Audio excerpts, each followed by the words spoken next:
par une nuit froide et sans lune, dans un petit village oublié, se trouvait une vieille maison abandonnée au bout d'une route en terre battue.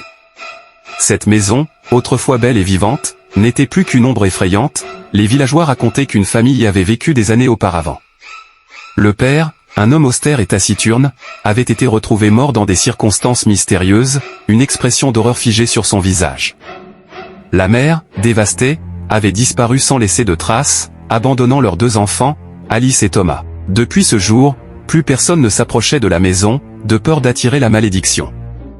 Un soir, Clara, une jeune femme curieuse, décida de braver les légendes.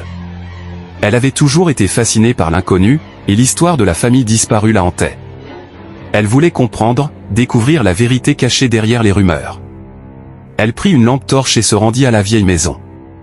L'air devenait de plus en plus glacé à mesure qu'elle s'approchait. La porte d'entrée, à moitié décomposée, grinça sinistrement lorsqu'elle l'ouvrit. À l'intérieur, tout était recouvert d'une épaisse couche de poussière. Clara alluma sa lampe, éclairant les vieilles peintures au visage déformé par l'humidité et les années. Alors qu'elle s'avançait dans le couloir, un bruit sourd retentit derrière elle. Elle se retourna brusquement, mais il n'y avait rien.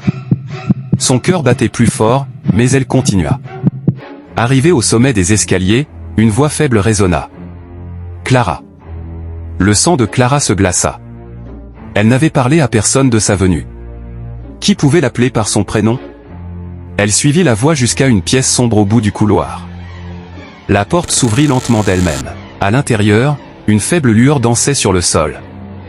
Au centre de la pièce, 2 silhouettes se dessinaient, un garçon et une fille, leurs visages pâles et émaciés. « Nous t'attendions » dit Alice d'une voix cassée. Clara voulut fuir, mais ses pieds restèrent cloués au sol. Les enfants approchèrent, leurs visages déformés par la douleur et la souffrance. « Il est temps de compléter la famille » murmura Thomas.